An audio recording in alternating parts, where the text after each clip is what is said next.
தமிழக நியூஸ் செய்திகளின் நத்தம் செய்திகள். செய்திகள் உடனுக்குடன். நத்தம் கோவில்பட்டி ஸ்ரீ கைலாசநாதர் சமேத செண்பகவல்லி அம்மன் கோவில் திருத்தேரோட்டம். திண்டுக்கல் மாவட்டம் நத்தம் கோவில்பட்டியில் தமிழகத்தில் மேற்கு பார்த்த சிவாலயங்களில் பிரசித்தி பெற்ற கைலாசநாதர் செண்பகவல்லி அம்மன் கோவில் உள்ளது. இக்கோயில் 1400 ஆண்டுகள் பழமை வாய்ந்தது. இந்த கோவிலில் வைகாசி பெருந்திருவிழா கடந்த 13ஆம் தேதி கொடியேற்றத்துடன் தொடங்கியது. 10 நாட்கள் நடைபெறும் இத்திருவிழாவில் தினமும் காலை மற்றும் மாலையில் சுவாமி புறப்பாடு நடந்தது.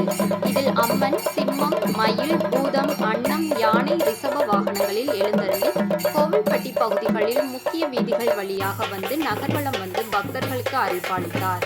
திருவிழாவில் நேற்று திங்கட்கிழமை ஸ்ரீ கைலாசநாதர் சமேத செண்பகவல்லி அம்மன் திருக்கல்யாணம் நடைபெற்றது. தொடர்ந்து திருவிழாவில் முக்கிய நிகழ்ச்சியான திருத்தேரோட்டம் இன்று காலை 10 மணிக்கு அதிர்வேட்டுகள் முழங்க சிவாச்சாரியர்கள் மந்திரங்கள் முழங்க சிவவாத்தியத்துடன் தொடங்கியது.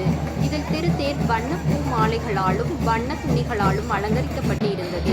இந்த தேரில் ஸ்ரீ கைலாசநாதர் சமேத செண்பகவல்லி அம்மன் மற்றும் பரிவார தெய்வங்கள் எழுந்தருளி கோவில்பட்டி அக்ரஹாரம் வழியாக நகர்வலமாக கோவிலை வந்தடைந்தது.